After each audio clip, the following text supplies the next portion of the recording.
এই যে রাজহাঁসগুলো দেখতে পাচ্ছেন, এই রাজহাঁসগুলো আমাদের বাড়িতে পুষে, মানে আমার মা আর ভাবি, এগুলো আমাদের বাড়ির রাজহাঁস। হ্যালো এভরিওয়ান, আসসালামু আলাইকুম। কেমন আছেন সবাই? আশা করছি যে যার জায়গা থেকে ভালো আছেন। আলহামদুলিল্লাহ আমিও ভালো আছি। আজকে আমার ভয়েসটা একটু ইগনোর করবেন, ভয়েসের অবস্থা খুব খারাপ। অনেক দিন পর গ্রামে এসেছি, একটু ঠান্ডাও লেগেছে। আর এদিকে সব ধানের সব জমি, মানে এখন তো হচ্ছে ইরি ধানের সময়, এখন মানে ইরি ধান লাগানোর সময় আর কি। তো মায়ের বাড়িতে এটা হচ্ছে দ্বিতীয় দিন। তো আমরা হচ্ছে দুপুরবেলা খাওয়া দাওয়া করে তারপরে আমাদের একটা মানে পুকুর আছে, একটা মানে অনেকগুলোই পুকুর আছে, তো সবগুলো একদিনে ঘুরে দেখা সম্ভব না। তো আজকে হচ্ছে যে সে পুকুর পাড়ে যাচ্ছিলাম, তো যেতে যেতে এখানে আবার হচ্ছে পেঁয়াজের আল বলে, পেঁয়াজ লাগানো, মানে যেগুলো ছোট ছোট পেঁয়াজ ওগুলোকে পেঁয়াজের আল বলে। আর এদিকে হচ্ছে রসুন দেখতে পাচ্ছেন, রসুনের গাছ। আর এই যে পিচ্চিটা দেখতে পাচ্ছেন, এটা হচ্ছে আমার ভাস্তা, মানে আমার ভাইয়ের ছেলে। তো আমরা হচ্ছে সেই পুকুর পাড়ে যাব, তো অনেকটা দূরে সবাই হেঁটে হেঁটে যাচ্ছিলাম আর কি। আর এদিকে হচ্ছে এটা হলো খেসারি শাকের জমি, এটাও আমাদেরই।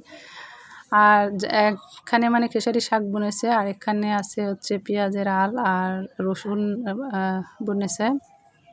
তো এর ভিতরে আমরা হচ্ছে দেখছিলাম। তো অনেকগুলো জমিতে আর কি খেসারি শাক এগুলো সব বুনেছে, তো আমরা ওদিকে আর যাই নাই। আর মুখে প্রচুর পরিমাণে রোদ লাগছিল, এই জন্য আমি বারবার মুখে হাত দিচ্ছিলাম আর কি। তো আমাদের অনেক বড় বড় পুকুর আছে, একদিনে ভিডিও করতে গেলে দেখা যায় যে অনেকটা সময়ের ব্যাপার। তো আপনাদের সাথে একটা শেয়ার করবো, একটা পুকুরে গেছিলাম আর কি। আর এদিকে একটু সবাই মিলে আনন্দ করছিলাম, আর অনেক সুন্দর রোদও ছিল।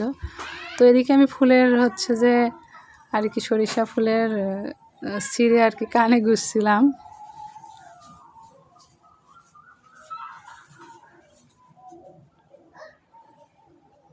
তো তারপরে এখানে আমরা হচ্ছে অবশেষে সে পুকুর পাড়ে চলে আসছি। অনেকটা হেঁটে যেতে হয়, মানে বিলের কাছাকাছি আর কি।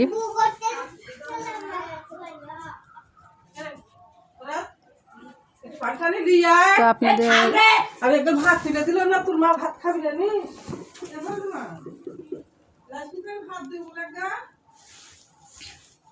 তো যেহেতু গুড়গ্রামের বাড়িতে ভয়েস দিচ্ছি, তো অনেক রকম নয় মানে চারিদিকে কথাবার্তা হচ্ছে আর কি। তো সব মিলে এমনিতেও ভালো লাগে আমার, ওইগুলো কিছু মনে হয় না। আর এই যে পুকুরটা দেখেন, একটু এক ধারে থেকে আর কি আমি একটুখানি ক্যামেরা নিয়েছিলাম, তো এইভাবে ভিডিওটা করা। তো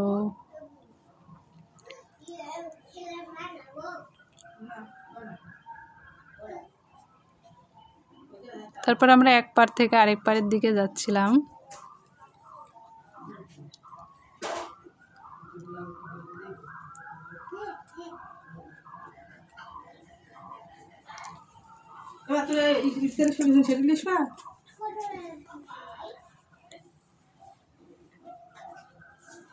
আর এদিকে হচ্ছে যে এত বাড়ির মোরগ আর রাজহাঁস জবাই করে পরিষ্কার করা হচ্ছে, তো এগুলো আমাকে দিয়ে দিবে, নিয়ে যাব আর কি। সেজন্য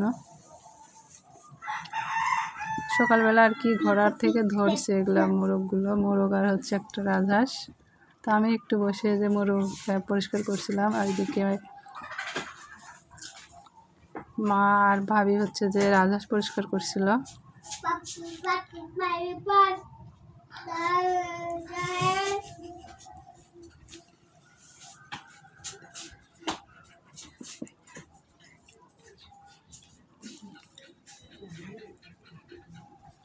তো রাজহাঁস আর মুরগি এটা আসলে আমাদের বাড়িরই পোষা, আর বাড়ির পোষা মোরগ মানে যে কোনো হাঁস হোক বা মুরগি হোক, এটা আসলে অনেক বেশি ভালো লাগে। তো আজকের ভিডিওটা এই পর্যন্তই। আল্লাহ হাফেজ।